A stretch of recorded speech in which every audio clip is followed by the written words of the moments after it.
A very warm good evening to all of you. आज हम unit number 2 जिसका नाम है सॉल्यूशन क्लास 12th स्टार्ट करने जा रहे हैं और केमिस्ट्री का ये 2nd यूनिट है solution.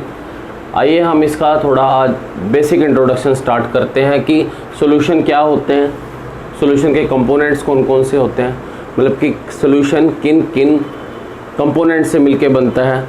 Secondly types of solution को हम डिस्कस करेंगे और स्ट्रेंथ, किसी भी दिए हुए सॉल्यूशन की आप स्ट्रेंथ कैसे फाइंड आउट करते हैं इसे हम डिस्कस करेंगे।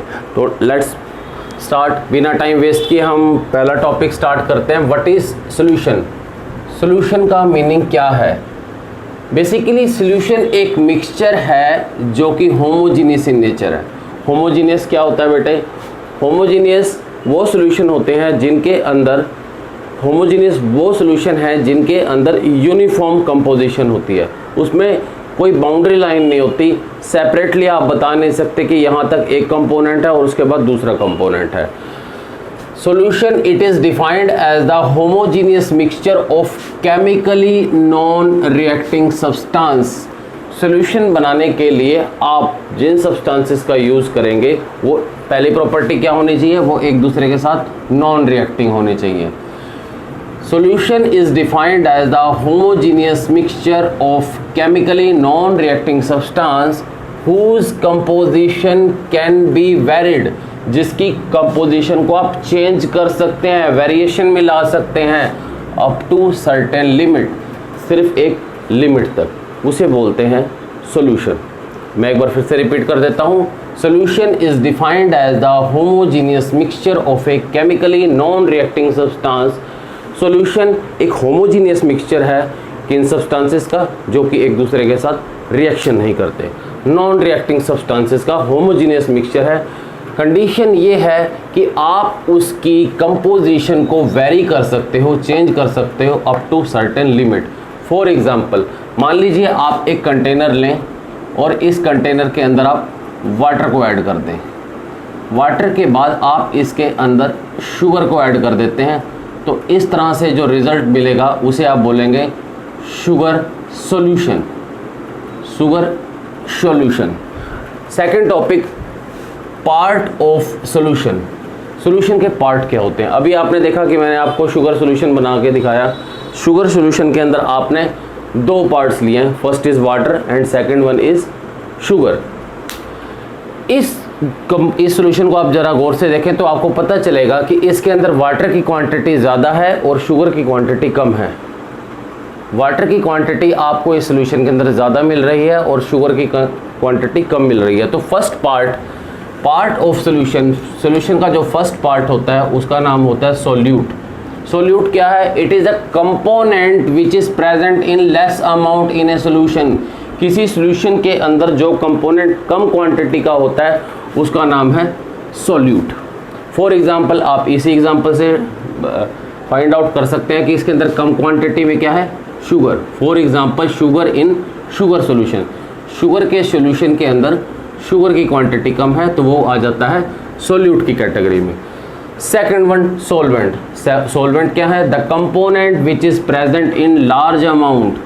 सॉल्यूशन का वो कंपोनेंट जो लार्ज अमाउंट में प्रेजेंट हो उसे बोलते हैं सॉल्वेंट, उसे बोलते हैं सॉल्वेंट। देखिए, इन दोनों के बीच एक और चीज़ है। सॉल्वेंट वो मीडियम है जिसके अंदर सोल्यूट डिज़ोल्व हो जाता है, घुल जाता है, इसे डिज़ोल्विंग मीडियम भी बोलते हैं और इसे डिज़ोल्व्ड मीडिया बोलते हैं। Secondly example, water in sugar solution. जैसे शुगर सॉल्यूशन अभी आपने देखा तो आपने उसमें देखा कि वाटर ज़्यादा क्वांटिटी में है, जो भी चीज़ ज़्यादा क्वांटिटी में मिलेगी वो आ जाती है सॉल्वेंट की कैटेगरी में।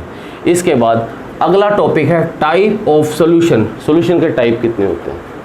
फर्स्ट टाइप है बाइनरी सॉल्यूशन, सेकंड है aqueous solution and third one is non aqueous solution. Binary solution जैसे कि नाम से ही इंडिकेट हो रहा है, ये उस तरह के सॉल्यूशन है जिसके अंदर कंपोनेंट की संख्या, नंबर ऑफ कंपोनेंट 2 रहते हैं। First, binary solution which contain 2 component. For example, आप ऊपर वाले ही एग्जांपल से देख सकते हैं, मैंने इसमें एक कंपोनेंट क्या लिया, शुगर, और दूसरा कंपोनेंट क्या है, वाटर। तो ये दो कंपोनेंट से मिलके बनने वाला सॉल्यूशन है, तो इसीलिए इसका नाम है binary solution. Second one, aqueous solution. नाम से ही इंडिकेट हो रहा है एक्वस। एक्वस मीन्स टू से वाटर। आप किसी भी सॉल्यूशन को बनाने में अगर हेल्प ले रहे हैं वाटर की एज ए सॉल्वेंट, तो इस तरह से रिजल्ट में जो सॉल्यूशन बनेगा उसका नाम होगा एक्वस सॉल्यूशन। एक बार फिर से रिपीट करता हूँ, जिस भी सॉल्यूशन को बनाने में आप वाटर यूज़ कर रहे हैं एज ए सॉल्वेंट, तो उस तरह के सॉल्यूशन का नाम होगा aqueous solution. Non aqueous solution बिल्कुल इससे अपोजिट है, वो सॉल्यूशन जिसको बनाने में आप वाटर को यूज़ नहीं कर रहे एज ए सॉल्वेंट, तो ऐसे सॉल्यूशन को बोलते हैं नॉन एक्वस सॉल्यूशन। अगर आप वाटर का यूज़ नहीं कर रहे तो फिर किसको यूज़ कर रहे हैं? अगर ऐसे कंडीशन में आप अल्कोहल को यूज़ कर सकते हैं, क्लोरोफॉर्म को यूज़ कर सकते हैं, ईथर को यूज़ कर सकते हैं। आइए, ये टॉपिक बहुत ही ज़्यादा इम्पॉर्टेंट है एग्ज़ाम पॉइंट ऑफ व्यू से। Strength of solution. आपके पास मान लीजिए कोई भी सॉल्यूशन पड़ा है, तो आप उसकी स्ट्रेंथ कैसे फाइंड आउट करेंगे, आप उसकी पावर कैसे फाइंड आउट करेंगे? हर सॉल्यूशन की स्ट्रेंथ डिफरेंट होती है, तो आप किसी भी दिए गए सॉल्यूशन की स्ट्रेंथ कैसे फाइंड आउट करेंगे? First of all, strength of solution के अंदर हमें एक टर्म पढ़नी पड़ती है, कंसंट्रेशन। ये वर्ड आप बहुत बार सुन चुके हैं, कंसंट्रेशन। कंसंट्रेशन का मतलब क्या होता है? अभी मैंने आपको बताया कि किसी भी सॉल्यूशन को बनाने में दो कंपोनेंट यूज़ होते हैं। फर्स्ट का नाम होता है solute and another one is solvent. The amount of solute present in non amount of solvent. किसी सॉल्वेंट के अंदर जितना सोल्यूट एडअप किया जाएगा उसे बोलते हैं concentration.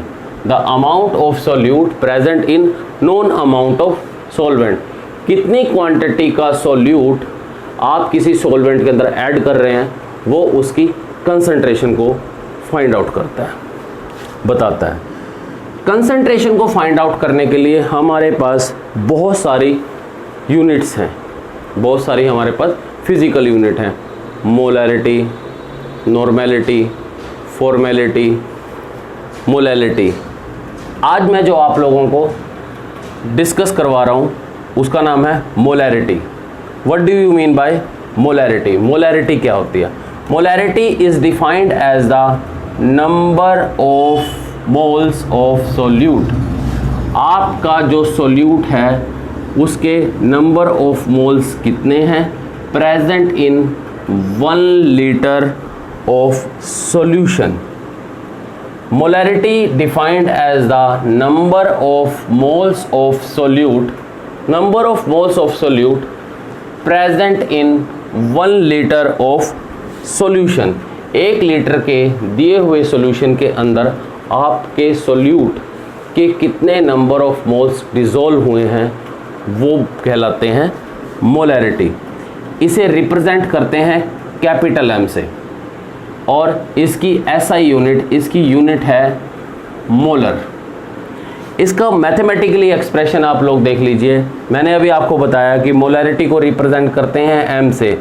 m equal to W2 divided by M2 multiply by 1000 divided by V। मैं एक बार फिर से रिपीट करता हूँ, m is equal to which is indicated molarity. Molarity equal to W2 divided by M2 multiply by 1000 divided by V। यहाँ पे in quantity का क्या मीनिंग है मैं आप लोगों को एक्सप्लेन बताता हूँ। W2 M2, बेटा इसमें एक चीज़ याद रखना, जिन भी मोलैरिटी जिन भी क्वांटिटी के बाद में 2 लिखा है, 2 रिप्रेजेंट करता है सोल्यूट को और 1 रिप्रेजेंट करता है सॉल्वेंट को। W2 यानी कि weight of solute. Second one M2 molar mass of solute. V is equal to volume of solution. उस सोल्यूशन का वॉल्यूम कितना है, आज हमने बेसिक इंट्रोडक्शन स्टार्ट किया सॉल्यूशन का, सॉल्यूशन की डेफिनेशन बताई, पार्ट्स ऑफ सॉल्यूशन बताए जिसमें सोल्यूट और सॉल्वेंट को कवर किया। उसके बाद मैंने आपको टाइप ऑफ सॉल्यूशन समझाए, बाइनरी सॉल्यूशन क्या होते हैं, एक्वस सॉल्यूशन क्या होते हैं, नॉन एक्वस सॉल्यूशन क्या होते हैं। फिर उसके बाद मैंने आपको बताया स्ट्रेंथ ऑफ सॉल्यूशन क्या है, किसी भी सॉल्यूशन की स्ट्रेंथ को फाइंड आउट करने के लिए आप किन किन यूनिट्स का, किन किन क्वांटिटीज़ का यूज़ करते हैं, जिसमें मैंने आपको सबसे पहले मोलैरिटी को डिस्कस करवाया कि मोलैरिटी क्या है। Molarity number of moles of solute present in 1 litre of solution, 1 litre के सॉल्यूशन के अंदर कितने number of moles of solute dissolve हैं। मैंने उसके बाद आपको एक्सप्रेशन बताया। होप सो आप लोगों को लेक्चर समझ आया होगा। तो आप इनके अपने नोट्स कंप्लीट कीजिए और जो भी आपकी क्वेरी हैं कमेंट सेक्शन मिलके। Thank you.